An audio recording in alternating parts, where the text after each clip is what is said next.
এটা হচ্ছে 360 degree view point, তাই তো?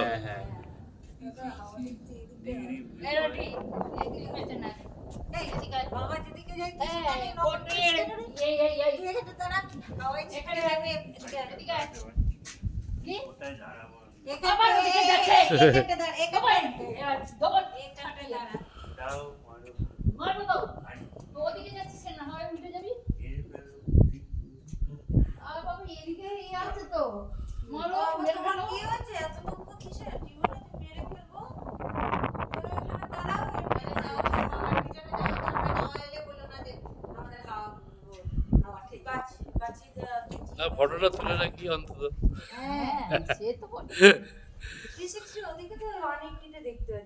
একটু রোদ করা দিলে তাহলে ভালো দেখা যাবে। রোদ হবে না।